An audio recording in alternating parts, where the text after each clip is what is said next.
Shalom, shalom. Call hello Yahweh, Ba'ashem Yahushai, Ba'ashem Rakakwadash. Double honors to the apostles and the elders of great millstone who rule well, and salutations to the brethren on the four corners of the earth, pushing the word of truth and sincerity. Now, I want to do a quick video. Hopefully, it'll be quick, Lord willing, on this song.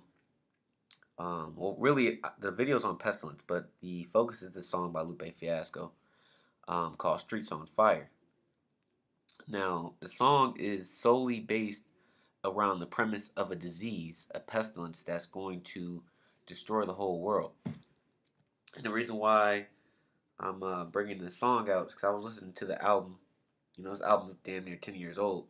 Um, I'm listening to the music on my way home, and I'm listening to the song, and I'm like, damn, I listen to this song almost every day, and I never thought to actually to do a video on this because he's talking about the pestilence, and that's why I like it so much. And and it's just more proof that it's prophecy, man. That everyone knows that there's something going to happen in this society, man. You know, and I can go into multiple aspects of pop culture and pull things out, but I'm just gonna focus on this one for now because it paints the most vivid picture, and it correlates right with the scriptures, man. So I'm gonna jump right into it. Matter of fact, I'm going to jump into the first verse. I'm just going to read the first verse, and then I'll go into some scriptures, and then I'll go into the article of Bill Gates saying that there's going to be a coming disease that's going to kill off 30 million people in 6 months. Because this is all a part of prophecy, man. You know, according to the scripture. So without further ado, this is lyrics from the song "Streets on Fire" by Lupe Fiasco. This is the first verse. Slack you. And excuse me if I'm reading in melody. I know the song by heart, so just bear with me. It says disease. The virus is spreading in all directions. No safe zone, no cure, and no protection. No symptoms define the signs of an infection. No vaccines, remedies, and no corrections.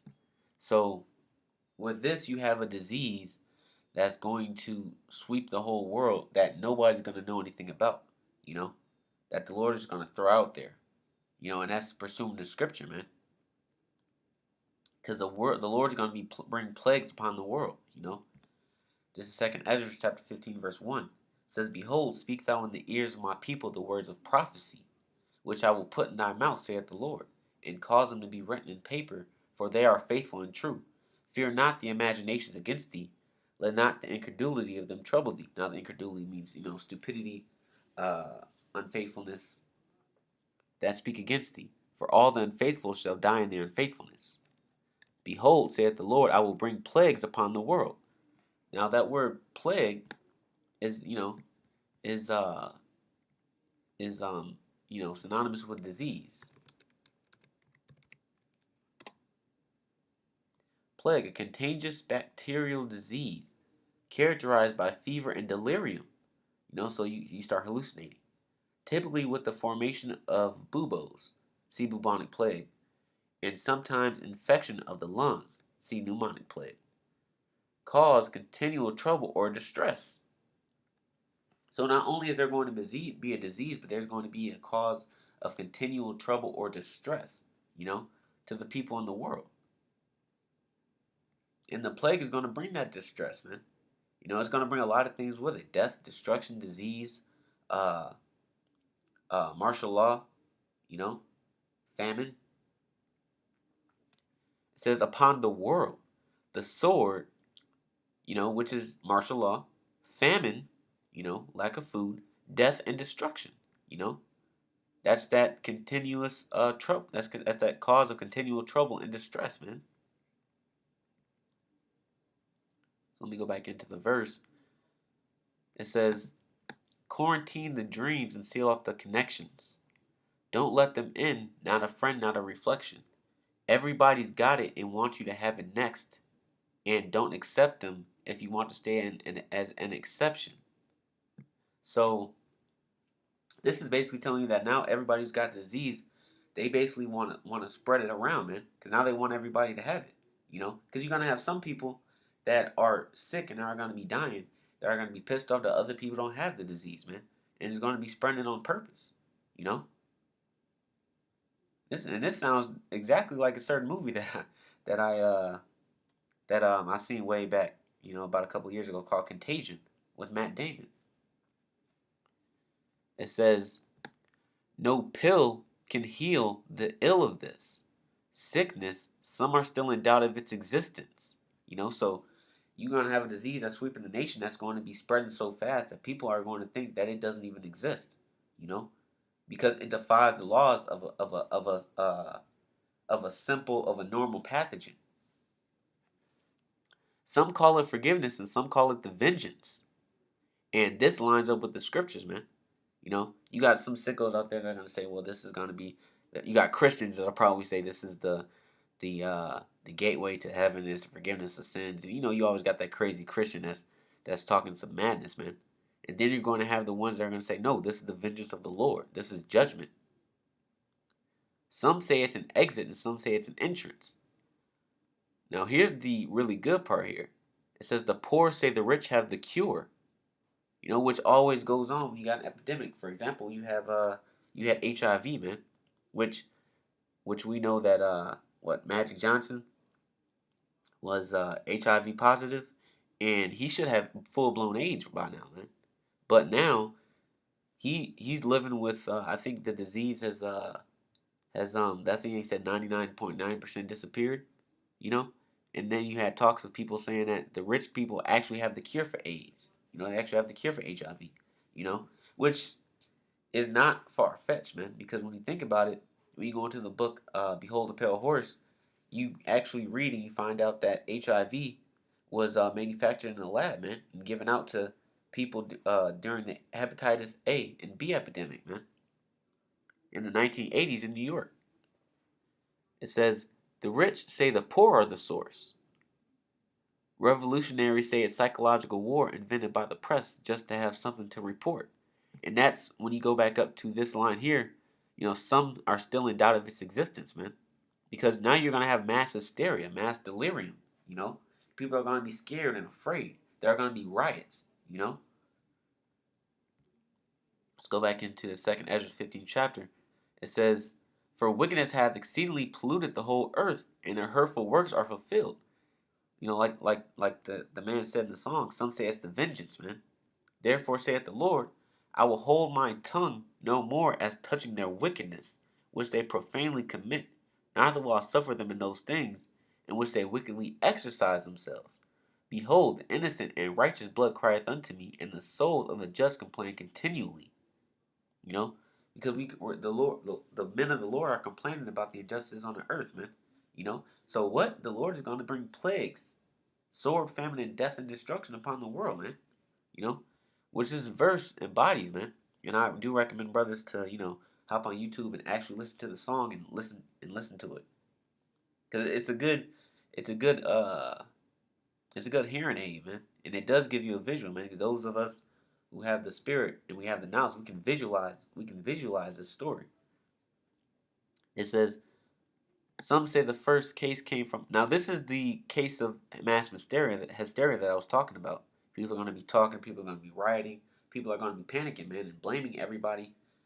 Everybody in the world except for themselves for their own injustices, their own wickedness. It says some say the first case came from maternity ward. Some say a morgue. Some say the skies. Some say the floors. Whores say the nuns. Nuns say the whores, and everybody is sure. So everybody's gonna have an opinion on where the disease came from. Not even looking at their own government or looking at like, damn, you know what? This might be some type of karma for what I've done in my past, or what the wickedness of the world, man. Which that's exactly what it is. It's the vengeance of Yahweh Bashim Yahushai.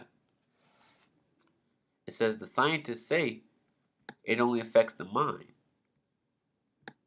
The little boy said it only affects the girls. The preacher man said it's going to kill off the soul. Now, it says a bum said it's going to kill the whole wide world.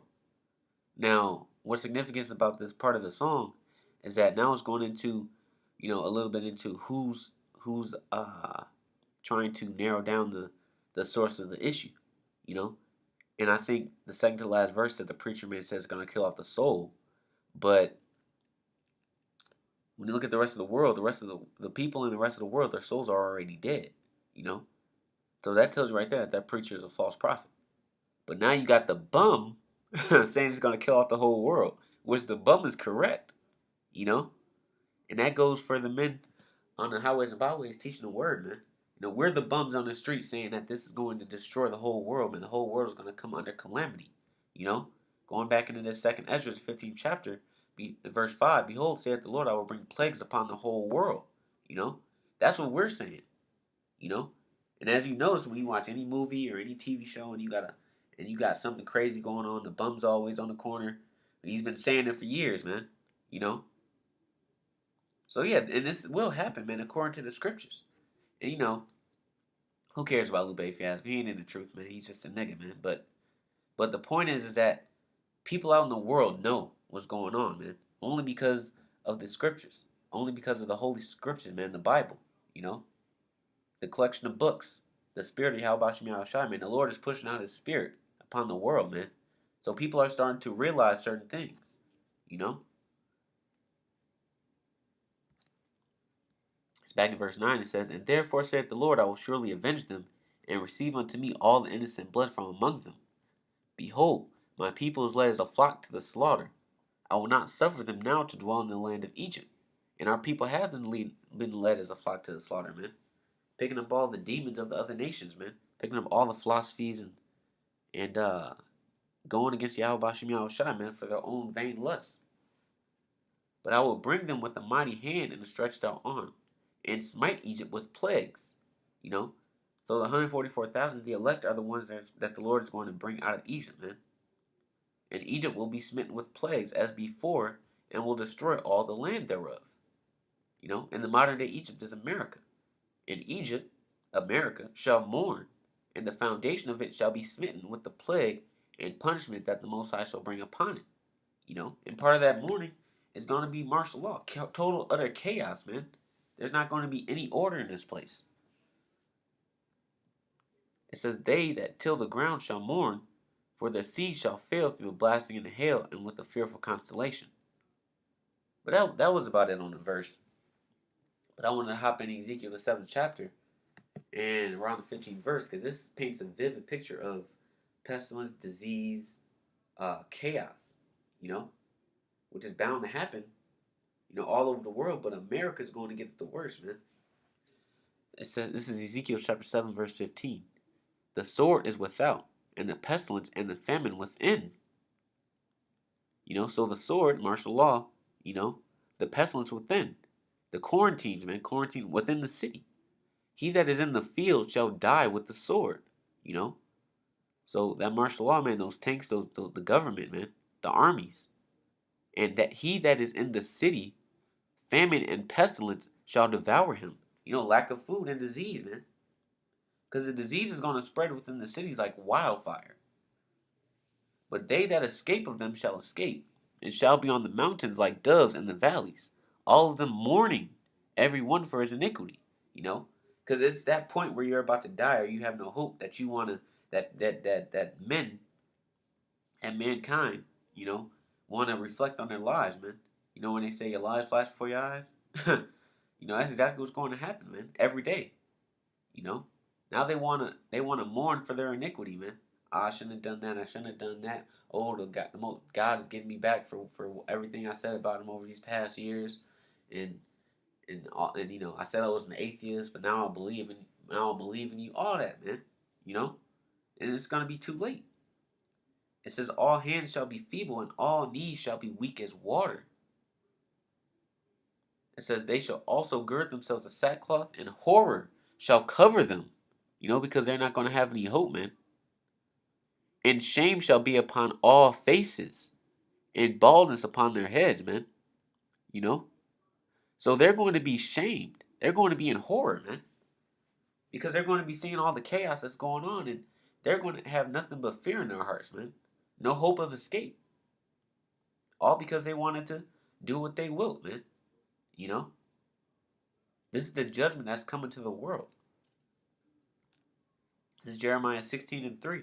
For thus saith the Lord concerning the sons and concerning the daughters that are born in this place, and concerning their mothers that bear them, and concerning their fathers that begat them in this land. So this is everyone, you know? That in that one verse, that just chronicled everyone in the world, man. You know, especially here in this place, America, Babylon. They shall die of grievous deaths. They shall not be lamented, neither shall they be buried, but they shall be as dung upon the face of the earth. Because there's not going to be any time for any burials, man, any funerals. All that hooping and hollering and going to the pulpit and for a damn fashion show you call a funeral, man, none of that's going to be going on, man. When you have a world filled with chaos and destruction, just ask anyone from the Middle East right now, man. Anyone from Syria, anyone from Libya, you know, anyone from Iraq, anyone from Afghanistan. They'll tell you like, man, if you're right next to somebody and they get shot in front of you and they die, there's no time to cry. There's no time to break down and cry and hold them. No, you gotta go. You gotta run. You gotta flee. You gotta look out for your own life, man. And that's exactly what's coming to the shores of America. You know, it says, and they shall be consumed by the sword and by famine, and their carcasses shall be meat for the fowls of heaven and for the beasts of the earth. You know, so that pretty much paints the picture. I don't want to go too far into Jeremiah 16, but Jeremiah 16 chapter is a great chapter to read, man. If you want to get a visual of what this place is going to look like, man, when all hell breaks loose, you know. Because Esau is going to forward this agenda of this pestilence, man, of these plagues, you know, because he knows that he ain't got much time to complete his new world order, man. So he's going to do everything in his power to fast forward this, you know, so he can reap the benefits. That's why you had Bill Gates say what he said, man. It's Revelation 12:12. It says, "Therefore rejoice, ye heavens, and ye that dwell in them. Woe to the inhabitants of the earth and of the sea. For the devil is come down unto you," and we all know that the so-called white man is the devil, man, "having great wrath, because he knoweth that he hath but a short time." You know?